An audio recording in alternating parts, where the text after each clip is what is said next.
Good morning. Welcome to today's class. നമ്മൾ ഇന്ന് unit 3 മൂന്നാമത്തെ യൂണിറ്റ് തുടങ്ങാൻ പോവുകയാണ്. അതിൽ നമ്മൾ ഇന്ന് ആദ്യമായി മനസ്സിലാക്കേണ്ടത് introduction to computational approach in physics. Physics problems എങ്ങനെ കമ്പ്യൂട്ടർ ഉപയോഗിച്ച് സോൾവ് ചെയ്യാൻ പറ്റും, അതിന് നമ്മൾ what is the approach, that means what is the methodology, നമ്മൾ ഉപയോഗിക്കുന്ന വഴി മാർഗം എന്താണ്, what is the method we are going to use, അതിനെക്കുറിച്ച് നമ്മൾ ഡിസ്കസ് ചെയ്യാം. സോ അതിനായി നമ്മൾ ആദ്യം ഒരു ഉദാഹരണം എടുക്കുകയാണ്. Let us take an example, and I am taking the example of a one-dimensional freely falling body. അപ്പോൾ ഈ നമ്മൾ സാധാരണ ഒരു ഫാളിംഗ് ബോഡി നമ്മൾ എങ്ങനെ സോൾവ് ചെയ്യുന്നു, കമ്പ്യൂട്ടർ വെച്ചാണെങ്കിൽ എങ്ങനെ സോൾവ് ചെയ്യാം, ഇതിനെക്കുറിച്ച് നമുക്ക് വ്യത്യാസം എന്താണെന്ന് മനസ്സിലാക്കാം. ഫസ്റ്റ് ഓഫ് ഓൾ, സാധാരണഗതിയിൽ മെക്കാനിക്സിൽ നമ്മൾ ഒരു പ്രോബ്ലം സോൾവ് ചെയ്യുമ്പോൾ അതിൽ നമ്മൾ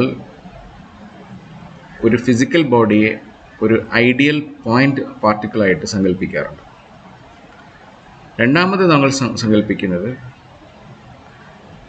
ആ പാർട്ടിക്കിളിൻ്റെ മോഷൻ, അതായത് ചലനം, is described by Newton's law.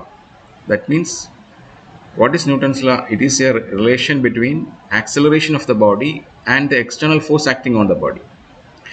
ഒന്നാമത്തെ പോയിന്റ് എന്താണ്, ഒരു പോയിന്റ് പാർട്ടിക്കിൾ ആയിരിക്കണം, അതിന് സ്പേസ് സൈസ് ഉണ്ടാവാൻ പാടില്ല. രണ്ടാമത് എന്തായിരിക്കണം,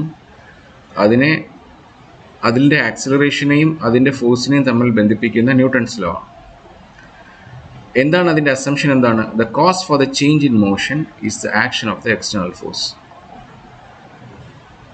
and this force arises from the mutual interaction of the bodies with other bodies which may or may not participate in the motion.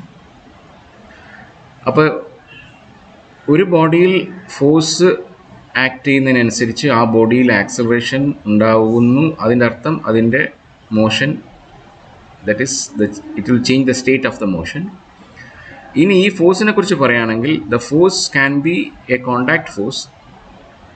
ആ ബോഡിയിൽ എന്ത് ചെയ്യണം, ഒരു ഫോഴ്സ് ആക്ട് ചെയ്യണമെങ്കിൽ അതിൽ യഥാർത്ഥത്തിൽ ആ മോഷനിൽ പാർട്ടിസിപ്പേറ്റ് ചെയ്യണമെന്നില്ല. വേറൊരു ബോഡി കൊണ്ടുണ്ടാകുന്ന ഒരു ഫോഴ്സ് ആകാം. ആ ബോഡി യഥാർത്ഥത്തിൽ ഈ മൂവിങ് ബോഡിയെ ടച്ച് ചെയ്യണമെന്നില്ല. It can be N interaction.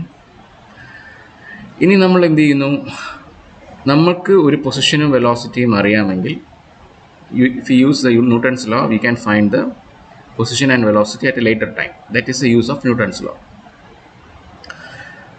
So ഇതിൽ എന്തൊക്കെ പ്രോബ്ലം ഉണ്ടെന്ന് നമ്മൾ ചോദിച്ചു കഴിഞ്ഞാൽ, ഒന്നാമത്തെ പ്രോബ്ലം എന്ന് പറയുന്നത്, this is the normal method we are using. സാധാരണ മെത്തേഡ് നമ്മൾ ഉപയോഗിക്കുന്നത് ഇതാണ്. ഇതിൽ ചില അസംഷൻസ്, അപ്രോക്സിമേഷൻസ് ഒക്കെ വളരെ എന്താ പറയുക, റിയലുമായി വളരെ റിയാലിറ്റിയിൽ നിന്നും വളരെ അകന്ന കുറേ അസംഷൻസ് നമ്മളിവിടെ ചെയ്യുന്നുണ്ട്. എന്തുകൊണ്ടെന്ന് വെച്ച് കഴിഞ്ഞാൽ, actually the process is very complex. ഈ കോംപ്ലക്സിനെ ഒഴിവാക്കാൻ വേണ്ടി സിമ്പിളായിട്ടുള്ള പല കാര്യങ്ങളും നമ്മൾ നെഗ്ലക്റ്റ് ചെയ്യുന്നു, അല്ലെങ്കിൽ അതിനെ ഒഴിവാക്കുന്നു. സോ എന്തൊക്കെയാണെന്ന് നോക്കാം. First of all, the force acting on the body depends on the position and velocity of the body and other bodies forming the system. അതായത് നേരത്തെ നമ്മൾ പറഞ്ഞപ്പോൾ ഒരു ഫോഴ്സിൻ്റെ വാല്യൂ ആ മോഷൻ അവസാനിക്കുന്നത് വരെ മാറുന്നില്ല എന്നാണ് നമ്മൾ അസ്യൂം ചെയ്തിട്ടുള്ളത്. കാരണം ഒരു പ്രോബ്ലത്തിൽ എഫിൻ്റെ വാല്യൂ തന്നാൽ അത് ആ ബോഡി മോഷൻ നടന്നുകൊണ്ടിരിക്കുമ്പോഴും അതേ ഫോഴ്സ് ആക്ട് ചെയ്യുന്നു എന്നാണ് നമ്മൾ പറയുന്നത്. പക്ഷേ യഥാർത്ഥത്തിൽ അങ്ങനെയല്ല. The force acting on the body may depend on the position and velocity of the body and other bodies. അപ്പോൾ ഫോഴ്സ് ഓരോ പോയിന്റിലും മാറുന്നുണ്ട്, ചെറിയൊരു മാറ്റമാണ്. പക്ഷേ നമ്മൾ അസ്യൂം ചെയ്തത് ഫോഴ്സ് കോൺസ്റ്റൻ്റ് ആണ്. അപ്പോൾ അതൊരു തെറ്റാണ്. രണ്ടാമത്തേത് എന്താണെന്ന് ചോദിച്ചു കഴിഞ്ഞാൽ, actually the point particle is not real. All bodies are not point objects.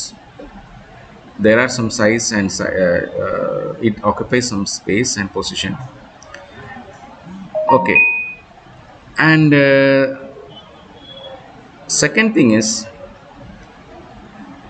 in real life the problem is the relation between force and the change in position is complex.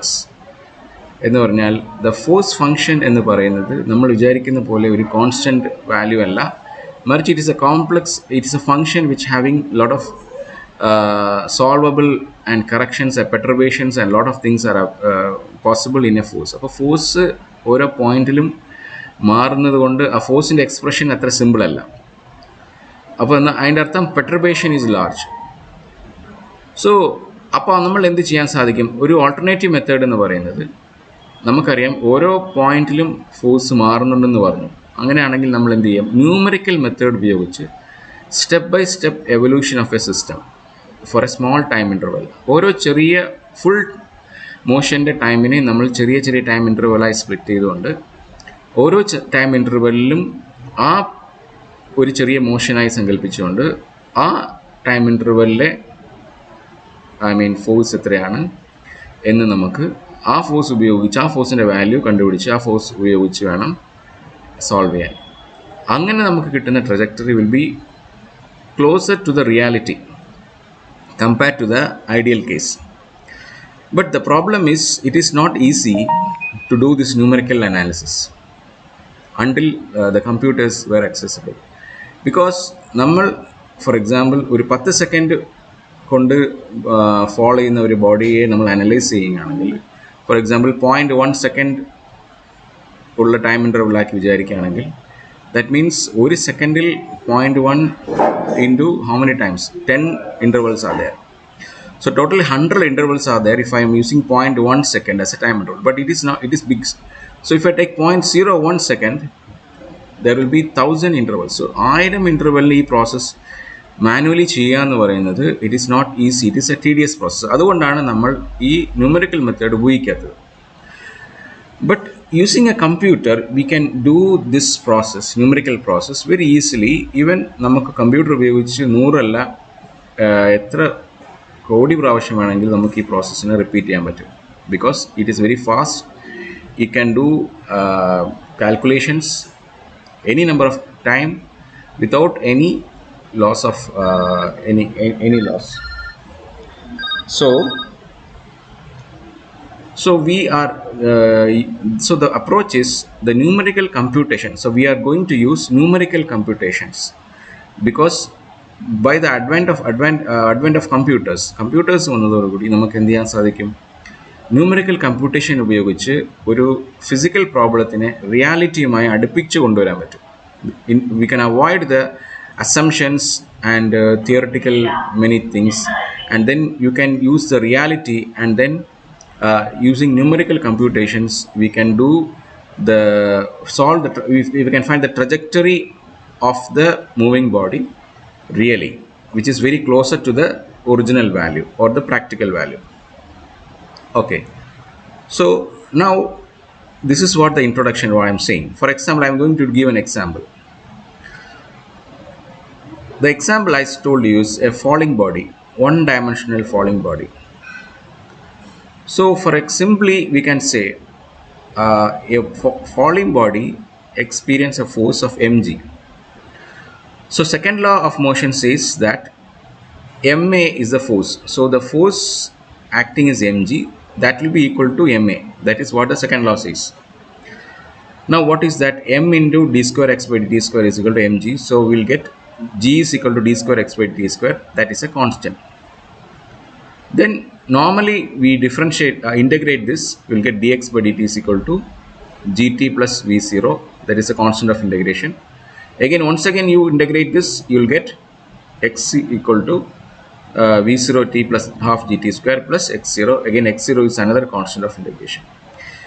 ഇതാണ് നമ്മൾ സാധാരണ 10ാം ക്ലാസ്സിലൊക്കെ പഠിക്കുന്ന ഫോർമുലസ് ആണ് ഇത്. അതായത് v is equal to u plus at, x equal to ut plus half at square എന്നൊക്കെ പറയും. But if you see these assumptions, we shall immediately നമ്മൾ ഇത് ഈ ഇക്വേഷൻസ് നമ്മൾ യൂസ് ചെയ്യുന്നത് കണ്ടാൽ അല്ലെങ്കിൽ നമ്മൾ ഈ അസ്യൂം ചെയ്യുന്നത് നമ്മൾ ഈ ഇക്വേഷൻസ് നമ്മൾ കിട്ടിയത് ഒരു അസംഷനിലാണ്. What is assumption? That is g is constant. That means gravitational acceleration due to gravity is constant. And second thing is the ideal point object. These two assumptions are wrong. That means all the physical bodies have some spatial extent and some internal. All bodies are not point objects. And second thing is the acceleration due to gravity g is not at all a constant. അത് g എന്ന് പറയുന്നത് ഒരേ അപ്പം as along the motion ഈ ball follow ചെയ്യുന്ന അതേ ഓരോ പോയിന്റിലും ജിയുടെ വാല്യൂ മാറുന്നുണ്ട്. അപ്പോൾ ഈ ജിയുടെ ചേഞ്ചിനെ അസ്യൂം ചെയ്യാൻ വേണ്ടി അതിനെ ഇൻകോപ്പറേറ്റ് നമ്മുടെ പ്രോബ്ലത്തിനുള്ളിലേക്ക് ഈ ജിയുടെ ചേഞ്ചിനെ നമ്മൾ ഇൻകോപ്പറേറ്റ് ചെയ്യണമെങ്കിൽ what I am going to do is we have to divide this problem into small steps. So actually what is g? G is g by 1 plus h by r the whole square. That is r is the radius of it. So the g varies with height of the body. Now ഈ assumptions നമ്മൾ ആദ്യം എടുത്ത assumptions എന്ത് ചെയ്തു? Simplified the problems. യഥാർത്ഥത്തിൽ ഇപ്പോൾ നമ്മൾ ഈ assumptionsനെ എടുത്തില്ലെങ്കിൽ the problem get complex. So in free fall, the vacuum, the object is point or has extended structure. In the presence of some medium, effects due to buoyancy, viscosity, and drag acts. Now, numerical method na manasilakanengil, what is the approach we are going to see is, see here, v is equal to limit, that is dx by dt, that is limit h tends to 0, x of t plus h minus x of t by h. A is also this. So, h tends to 0. എന്ന് പറയുന്ന limit എന്ന് പറയുന്നത് ഒരു idealised concept ആണ്. It can be achieved particularly on A computer. ഒരു കമ്പ്യൂട്ടറിൽ നമുക്ക് ഈ h ടെൻസ് ടു 0 എന്ന് പറയുന്ന ലിമിറ്റിനെ നമുക്ക് എന്ത് ചെയ്യാൻ പറ്റും? അച്ചീവ് ചെയ്യാൻ പറ്റും. ഈ കൺസെപ്റ്റാണ് നമ്മൾ ന്യൂമറിക്കൽ മെത്തേഡ്സ്, അതായത് കമ്പ്യൂട്ടേഷണൽ അപ്രോച്ച് എന്ന് പറയുന്നത്, അതായത് കമ്പ്യൂട്ടേഷണൽ ഉപയോഗിച്ച് ഫിസിക്സ് പ്രോബ്ലം സോൾവ് ചെയ്യുന്നത്. സോ h ടെൻസ് ടു 0 എന്ന് പറയുന്ന ലിമിറ്റിനെ കമ്പ്യൂട്ടറിൽ നമ്മൾ അച്ചീവ് ചെയ്യാൻ സാധിക്കുന്നതുകൊണ്ട് അതിനെയാണ് നമ്മൾ ഈ numerical approaches to solving a problem എന്ന് പറയുന്നത്. So this is the end of this today's class. We will continue the next class.